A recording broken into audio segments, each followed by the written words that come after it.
Assalamu alaikum class. I'm your science teacher Sir Muhammad Kashif from Half School System DHE campus, and today we are going to start our lecture on transportation in human.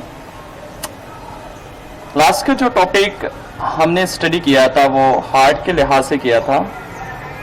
जिस तरह से बेटा आप देख सकते हैं कि आपको सामने एक डायग्राम दिखाई गई है जिसमें आपको हार्ट नज़र आ रहा है, और लास्ट टाइम मैंने आपसे ये बताया था कि हार्ट काम कैसे करता है।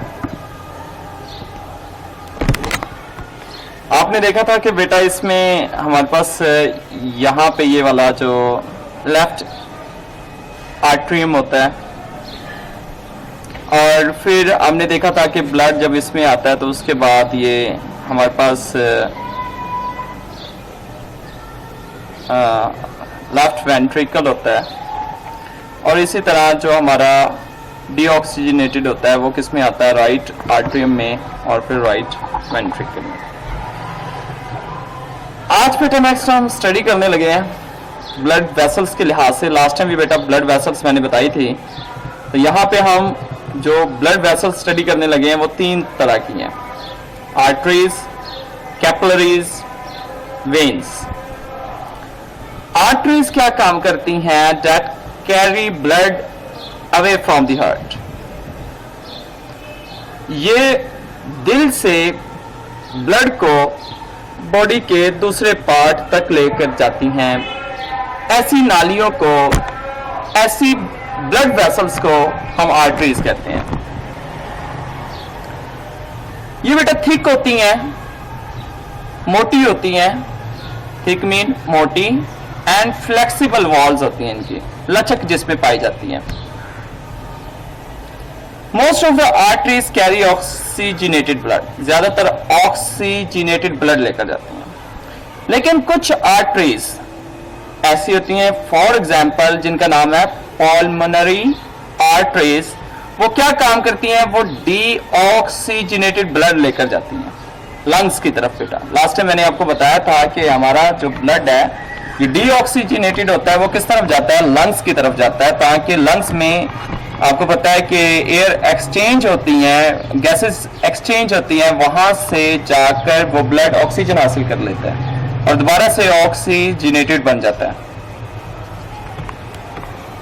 अब बेटा देखिए कि जो हमारी आर्टरीज हैं वो डिवाइड हो जाती हैं, यानी कि ये बड़ी नाली होती है मेन पीछे से, और ये आगे स्मॉल ट्यूब्स में डिवाइड हो जाती हैं, और उन स्मॉल ट्यूब्स को कैपिलरीज कहते हैं। यानी कि अगर एक आर्टरीज जा रही है तो वो आगे छोटी छोटी नालियों में तकसीम हो जाएगी। मजीद उस एक आर्टरी की आगे मजीद काफी ज्यादा बारीक नालियां बन जाती हैं, जिसको हम कैपिलरीज कहते हैं। और ये कैपिलरीज आपको पता है कि ये क्या करती है? स्मॉलेस्ट ब्लड वेसल्स हैं, छोटी होती हैं, and they are small and red blood cell flow through them. इनके अंदर से रेड ब्लड सेल्स जा रहे होते हैं। रेड ब्लड सेल्स का क्या मीन है? आपका रेड ब्लड जा रहा होता है जो ऑक्सीजनेटेड ब्लड होता है, क्योंकि ब्लड बी सेल से बना होता है, और जो ब्लड जिन सेल से मिलकर बनता है उनको हम रेड ब्लड सेल्स कहते हैं। तो अगर आपका ब्लड कैपिलरीज के अंदर से जा रहा है तो हम ये बात कह सकते हैं कि इसके अंदर से रेड ब्लड सेल्स फ्लो कर रहे हैं। ये इतनी बारीक होती हैं, इतनी स्मॉल होती हैं कि इनके अंदर से एक टाइम पे एक रेड ब्लड सेल्स ही जा सकता है। Food and oxygen from the blood of capillaries diffuse into the cells. आपको पता है कि ब्लड के अंदर फूड होता है और ऑक्सीजन होती है। अब आपका ये क्वेश्चन होगा, सर फूड कैसे होती है ब्लड के अंदर? बेटा जब आप फूड खाना खाते हैं तो आपने पढ़ा था जो डाइजेस्टेड फूड होती है वो स्मॉल इंटेस्टाइन में चली जाती है, और वहां पे जाके उस फूड से आपको एनर्जी मिलती है, और वो एनर्जी ब्लड के अंदर शामिल हो जाती है। यानी कि आप कह सकते हैं कि ब्लड के अंदर एनर्जी है, मतलब ब्लड के अंदर आपकी फूड है। और आपको पता है कि ब्लड जो होता है वो उसके अंदर ऑक्सीजन डी मौजूद होती है, जिसको हम ऑक्सीजनेटेड ब्लड कहते होते थे। तो कैपिलरीज के अंदर जो ब्लड जाता है बॉडी के दूसरे पार्ट तक, उस ब्लड के अंदर ऑक्सीजन भी होती है और उस ब्लड के अंदर फूड भी होता है। जब वो जाके बॉडी के सेल के साथ टकराता है तो वो ब्लड अपनी जो एनर्जी यानी कि अपनी फूड और ऑक्सीजन होती है वो उन सेल को दे देता है, जो बॉडी के सेल होते हैं, क्योंकि बॉडी भी तो सेल से बनी हुई है। तो हम ये कह सकते हैं कि जो ब्लड के अंदर ऑक्सीजन और फूड होती है, तो ये जो ब्लड होता है ये अपनी ऑक्सीजन और फूड किसको दे देता है? बॉडी को दे देता है। और जो बॉडी के अंदर वेस्ट मटेरियल होता है और कार्बन डाइऑक्साइड होती है, कार्बन डाइऑक्साइड की हमारी बॉडी को जरूरत नहीं होती, वो वापस किसमें आ जाती है? ब्लड ऑफ कैपिलरीज के अंदर आ जाती है। और कैपिलरीज अगेन उन ब्लड को वापस लेकर आती है, यानी कि जब कैपिलरीज वापस आती हैं तो कैपिलरीज आपस में ज्वाइन होकर फिर बड़ी नाली बनाती हैं। उस बड़ी नाली को क्या कहते हैं? वेन्स कहते हैं। और इस तरह वेन्स के जरिए वो ब्लड जिसमें कार्बन डाइऑक्साइड है या वेस्ट मटेरियल है वो वापस आ जाता है और वो हमारी बॉडी से खारिज हो जाता है। तो इसका मतलब वेन्स क्या करती हैं? वेन्स ब्लड वेसल्स हैं जो क्या करती हैं? Bring blood back to the heart, जो हार्ट की तरफ आपके ब्लड को वापस लेकर जाती हैं। और वेन्स के अंदर ज्यादातर ब्लड कौन सा होता है? डीऑक्सीजनेटेड होता है। लेकिन पल्मोनरी जो वेन्स होती हैं उनके अंदर जो ब्लड होता है वो कौन सा होता है? ऑक्सीजनेटेड होता है, जो लंग्स से वापस हार्ट की तरफ आ रहा होता है। बेटा अगर मैं इस चीज तीनों नालियों को एक्सप्लेन करना चाहूं अच्छे तरीके से तो उसका यह है कि आपने जो लास्ट लेक्चर देखा था उसमें क्या देखा था कि जो ब्लड होता है वो हमारा आता है कहां से? लंग्स से आता है। किसमें? हार्ट की तरफ। जो लंग्स से हार्ट की तरफ आ रहा है उसमें ऑक्सीजन मौजूद होती है तो उसको ब्लड को हम ऑक्सीजनेटेड ब्लड कहते हैं। और जो लंग से एक ट्यूब जो नाली लेकर आएगी ब्लड को किसकी तरफ? हार्ट की तरफ। उन नालियों को क्या कहते हैं? पल्मोनरी वेन्स कहते हैं, क्योंकि वो ऑक्सीजनेटेड ब्लड को हार्ट की तरफ लेकर आ रही हैं। जब हार्ट की में ब्लड आता है तो हार्ट के आपके लेफ्ट आर्टरियम में आता है, फिर लेफ्ट वेंट्रिकल में जाता है, फिर लेफ्ट वेंट्रिकल से पूरी बॉडी में जाता है। तो वो पूरी बॉडी में जाने के लिए कौन सी ट्यूब्स को यूज करता है? वो आर्टरीज होती हैं। और वो आर्टरीज कौन से ब्लड को लेकर जा रही हैं? जो लंग्स से आया था, लंग्स से हार्ट में आया, हार्ट के अंदर आया, तो वो ऑक्सीजनेटेड ब्लड है, क्योंकि उसके पास पहले से ऑक्सीजन मौजूद थी और वो ऑक्सीजन लंग्स से लेकर आया हुआ। जब पूरी बॉडी को ब्लड मिल जाता है तो फिर जो वेन्स होती हैं वो ऐसे ब्लड को बॉडी से वापस लेकर आती हैं जिसमें ऑक्सीजन नहीं होती, जिसको हम डीऑक्सीजनेटेड कहते हैं। इसमें हमने सीखा कि जो आर्टरीज होती हैं वो उस ब्लड को लेकर जाती हैं जिसमें अंदर ऑक्सीजन होती है, यानी कि ऑक्सीजनेटेड ब्लड को लेकर जाती हैं।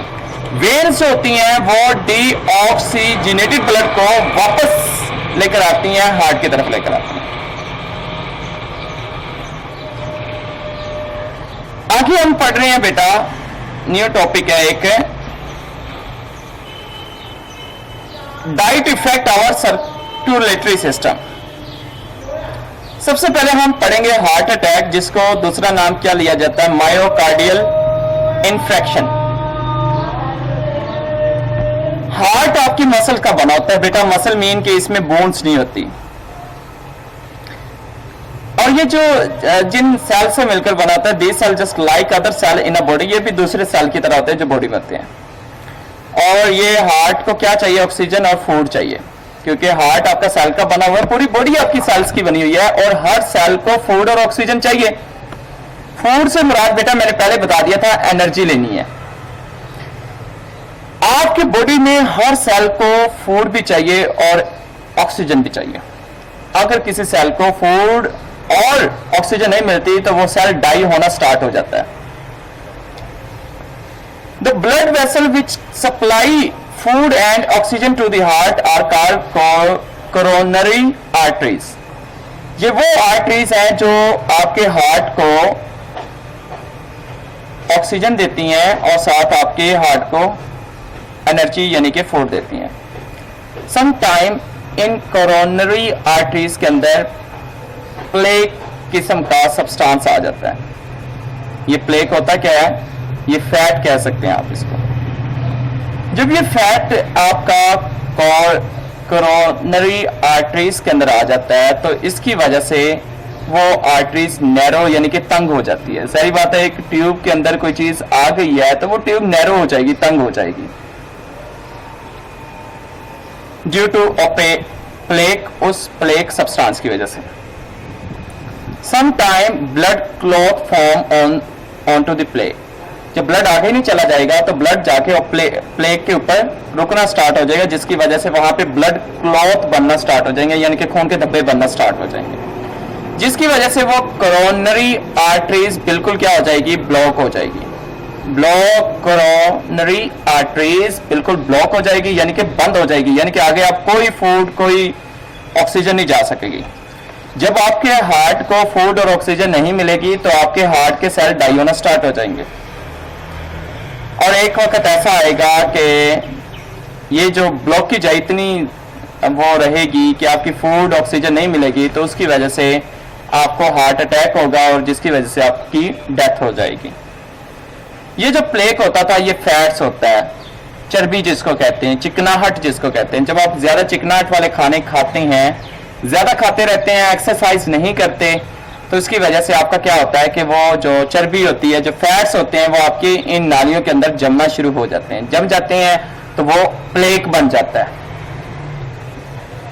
जब वो प्लेक बन जाता है तो वो किसी भी ब्लड को आगे नहीं जाने देगा, मतलब ब्लड आपका हार्ट में नहीं जा सकेगा, जिसकी वजह से आपके हार्ट को ऑक्सीजन और फूड नहीं मिलेगी, जिसकी वजह से आपका हार्ट डाई होगा, जिसको हम क्या कहते हैं? हार्ट अटैक कहते हैं।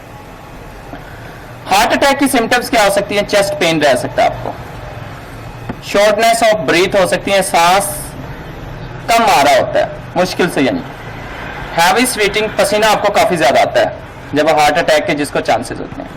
तो आप ऐसे में जब आपको हार्ट अटैक हो तो 1122 से रब्ता करें ताकि एम्बुलेंस जल्द से जल्द आए और जल्द से जल्द कोई प्रिकॉशन ऐसे यूज कर सकें।